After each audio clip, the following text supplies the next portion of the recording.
आज की इस वीडियो में हम देखेंगे कि हम सीमन कंप्लीट एनालिसिस की जो रिपोर्ट होती है उसको किस तरह से रीड कर सकते हैं। डॉक्टर इस टेस्ट को सीमन कंप्लीट एग्जामिनेशन भी लिखते हैं और इसके अलावा हस्बैंड सीमन एनालिसिस भी लिखते हैं। इस रिपोर्ट को 3 हिस्सों में डिवाइड किया गया है, यानी कि फिजिकल एग्जामिनेशन, केमिकल एग्जामिनेशन और माइक्रोस्कोपिक एग्जामिनेशन। सबसे पहले हम बात करते हैं फिजिकल एग्जामिनेशन।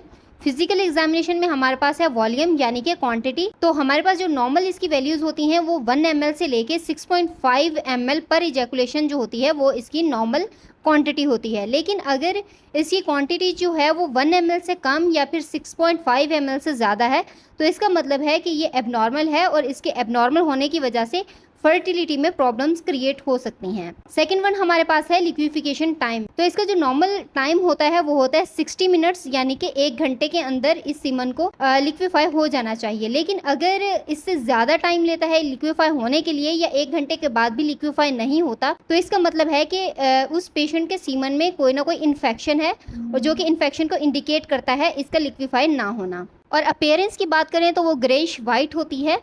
और उसके बाद हम बात करते हैं केमिकल एग्जामिनेशन, यानी कि केमिकल एग्जामिनेशन में हमारे पास रिएक्शन यानी कि पीएच जो है वो आ जाती है। तो नॉर्मल पीएच जो होती है वो 7.1 से लेके 8 तक नॉर्मल होती है। लेकिन अगर इसकी पीएच जो है वो एसिडिक है या फिर बेसिक है, यानी कि 7.1 से कम है या फिर 8 से ज़्यादा है, तो उसमें ये होगा कि इसकी जो स्पर्म सेल्स होते हैं उनके मूवमेंट पे असर पड़ेगा, यानी कि वो मूव अच्छे से नहीं कर पाएंगे और उससे ये होगा कि वो फीमेल में एग के अंदर पेनिट्रेट नहीं कर सकेंगे, जिसकी वजह से फीमेल को प्रेगनेंसी जो है वो कंसीव नहीं हो सकेगी।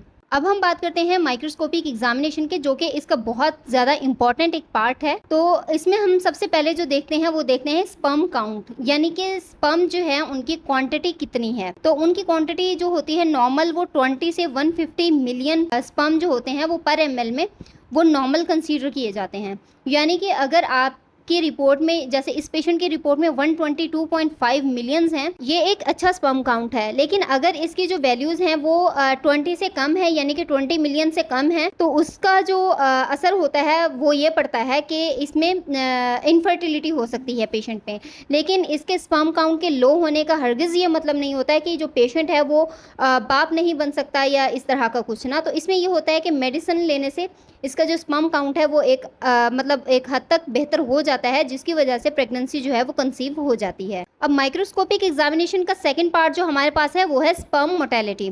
अब इसमें ये होता है कि कुछ स्पर्म जो होते हैं वो एक्टिव होते हैं, कुछ स्लगिश होते हैं, कुछ इमोटाइल होते हैं। सबसे पहले ये समझना ज़रूरी है कि एक्टिव, स्लगिश और इमोटाइल होते क्या हैं। एक्टिव स्पर्म्स वो होते हैं कि जो इजीली एग में पेनिट्रेट कर सकते हैं और जिनसे प्रेगनेंसी जो है वो कंसीव हो सकती है। जबकि स्लगिश जो होते हैं वो ये होते हैं कि वो ज़िंदा तो होते हैं, वो मतलब मूव तो कर रहे होते हैं, लेकिन उनकी मूवमेंट इतनी अच्छी नहीं होती या वो इतने एक्टिव नहीं होते, उनमें इतनी स्ट्रेंथ नहीं होती कि वो एग के अंदर पेनिट्रेट कर सकें।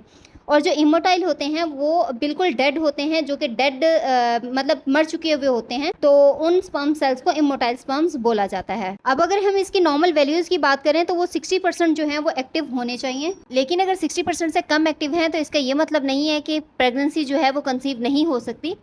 तो इसमें ये होता है कि थोड़ा टाइम लगता है, लेकिन यह है कि प्रेगनेंसी कंसीव हो जाती है। लेकिन अगर 10% है एक्टिव, 15% है एक्टिव, तो उससे ये होता है कि मेडिसिन ली जाती है। मेडिसिन के बाद जो है वो एक्टिव जो है सेल वो बढ़ जाते हैं, यानी कि वो 60-70% तक हो जाते हैं और उसके बाद जो है वो प्रेगनेंसी कंसीव हो जाती है। अब माइक्रोस्कोपिक एग्जामिनेशन में सेकंड पार्ट जो होता है वो होता है मॉर्फोलॉजी का, जो कि बहुत ज़्यादा इंपॉर्टेंट पार्ट है। इसमें ये होता है कि ये देखा जाता है कि जो स्पर्म सेल्स हैं उनके जो हेड है वो सिंगल होना चाहिए, मतलब डबल हेड नहीं होना चाहिए, 2 टेल्स नहीं होनी चाहिए या फिर शॉर्ट टेल नहीं होनी चाहिए, तो या फिर राउंड जो उसका हेड है वो नहीं होना चाहिए। तो इस तरह की ये जो मॉर्फोलॉजी है वो इसमें देखी जाती है। अब अगर हम इस मॉर्फोलॉजी की नॉर्मल रेंज की बात करें तो एट लीस्ट 70% जो होते हैं स्पर्म वो नॉर्मल शेप में होने चाहिए, यानी कि उनका स्ट्रक्चर और जो शेप है वो 70% स्पर्म सेल्स ऐसे होने चाहिए कि जो अपने ओरिजिनल शेप में हो, ओरिजिनल स्ट्रक्चर में हो, यानी कि उनके डबल हेड ना हो, डबल टेल ना हो। तो इस तरह से, क्योंकि ऐसे स्पर्म सेल्स में एबिलिटी नहीं होती एग के अंदर पेनिट्रेट करने की। इसके अलावा लास्ट चीज़ जो माइक्रोस्कोपिक एग्जामिनेशन में नोट की जाती है वो होती है इसमें WBCs के WBCs कितने हैं, 2 से 3 जो WBCs होते हैं वो नॉर्मल कंसीडर किए जाते हैं, लेकिन इसके अलावा अगर RBCs आ रहे हों, बैक्टीरियाज हों, ट्राइकोमोनास वगैरह देखने को मिले तो वो जो है वो रिपोर्ट किए जाते हैं। मतलब उसको के रिमार्क्स में हम अलग से लिख के दे देते हैं कि हाँ भाई इस पेशेंट में बैक्टीरिया वगैरह नज़र आ रहे हैं। और अगर किसी पेशेंट के बैक्टीरिया आ रहे हों तो उसका फिर सीमन कल्चर सेंसिटिविटी टेस्ट करवाया जाता है, जिसकी रिपोर्ट जो है नॉर्मली वो 3 डेज़ के बाद मिल जाती है। तो उसमें ये कंफर्म पता चल जाता है कि हाँ इसको बैक्टीरियल कोई इन्फेक्शन है या नहीं है पेशेंट को। अब ये तो बात हो गई कि जब हम माइक्रोस्कोपिक एग्जामिनेशन करेंगे वहाँ पे हमें सेल्स कैसे दिखने चाहिए।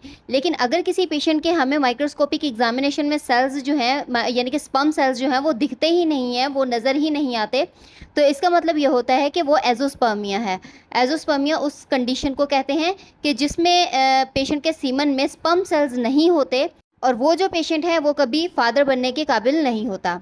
इसके अलावा एक और कंडीशन देखी जाती है, वो होती है हिमेटोस्पर्मिया। हिमेटो मतलब यानी कि सीमन में ब्लड आना। अगर हमें सीमन में माइक्रोस्कोपिक एग्जामिनेशन में हमें RBCs नज़र आ रहे हों तो उस कंडीशन को हम कहते हैं हिमेटोस्पर्मिया। तो इसको भी हम रिपोर्ट करते हैं। ये थी हमारी आज की वीडियो। इस वीडियो में मैंने आपको बताया कि हम सीमन की रिपोर्ट को किस तरह से रीड कर सकते हैं, उसको हम कैसे समझ सकते हैं। आई होप कि ये वीडियो आपको पसंद आई होगी। वीडियो पसंद आई है तो वीडियो को लाइक कीजिएगा, शेयर कीजिएगा और इस चैनल को ज़रूर सब्सक्राइब कर दीजिएगा। मिलते हैं हमारे नेक्स्ट वीडियो में। Thanks for